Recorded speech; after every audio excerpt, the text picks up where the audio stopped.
Hey, welcome. So we all think we know what blackmail is, right? It's all about dark secrets and threatening demands for money. But what does the law actually say? Today we're going to dive straight into India's legal code to unpack the crime of blackmail, and I think you'll be pretty surprised by what we find. So, let me ask you this, straight up. What do you think blackmail really is, in the eyes of the law? Is it just threatening to spill a secret? Is it always about cash? Let's get really precise, because in the legal world, the details are everything.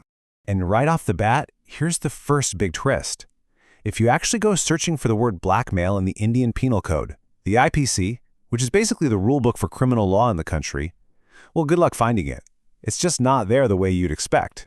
So if the law isn't really talking about blackmail, what is it talking about? Well, it uses a much bigger, much more powerful legal idea: extortion. This is the real legal tool that's used to prosecute all the stuff we would normally call blackmail. To get a handle on this, you've got to understand extortion.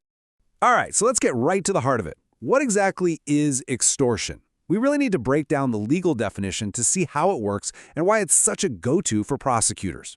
Let's look at the exact wording from Section 383 of the IPC, because there are three absolutely critical parts. First, you have to put someone in fear of any injury. And notice it says any injury. That could be physical, reputational, financial, and it could be a threat to them or even someone they know. Second, you use that fear to dishonestly induce them, to basically force their hand. And third, the whole point has to be to make them deliver property or a valuable security. All three of those pieces have to be in place. You know what's great? The code itself actually gives us examples to make this crystal clear. So here, person A threatens to ruin Z's reputation. That's the fear of injury. The demand is for money. Z hands it over. That right there is a textbook case of extortion. It's exactly what we think of as classic blackmail. And the law doesn't stop there. The threat doesn't have to be against the victim directly. In this case, the threat is to Z's child. The fear of injury is for a loved one.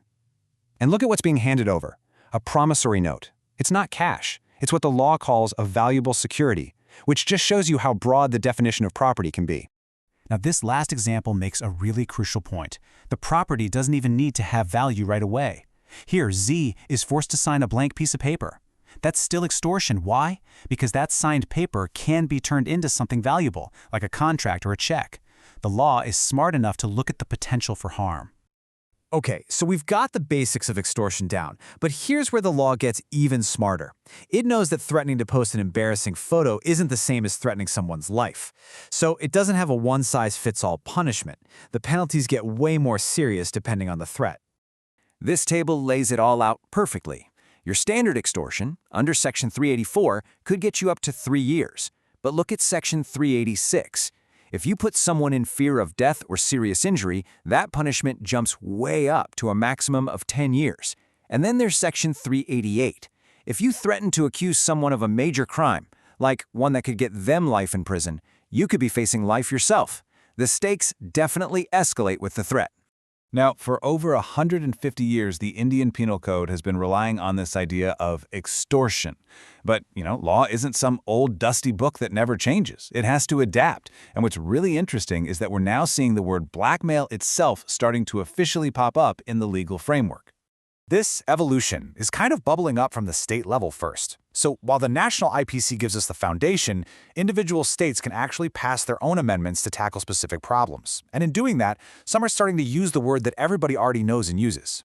And here is a perfect example of what I'm talking about. The state of Tamil Nadu added a new section, 292A, and it specifically makes it illegal to create or share material that is, and I quote, intended for blackmail. The word is right there, written into the law. That's a pretty big deal. And this isn't just happening in the states anymore. The conversation is now moving to the national level. What you're looking at here is a document from the Law Commission of India. These are the folks who officially recommend legal reforms to the government, and they're looking at this exact issue. And here's what they're proposing: a brand new section, 385A, specifically to cover extortion by blackmailing. This would be huge. It would formally bring the word blackmail into the main body of India's criminal law, officially recognizing it as a specific kind of extortion. Okay, so let's just pull this all together. What are the big things to remember? First, what most of us call blackmail is legally known as extortion.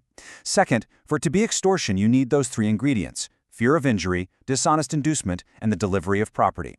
Third, the punishment fits the crime. It scales up with how serious the threat is. And finally, the law isn't stuck in the past. It's evolving, and it's slowly starting to adopt the word blackmail itself. So we'll end on this thought. This legal framework was written way back in 1860. But today, we live in an age of deepfakes, online shaming, and cyberbullying. So what does injury even mean now? Is trashing someone's digital reputation an injury? Is the threat of making a post go viral enough to count as extortion? We've laid out the legal foundation, but it really forces us to ask a tough question. Is our code keeping up?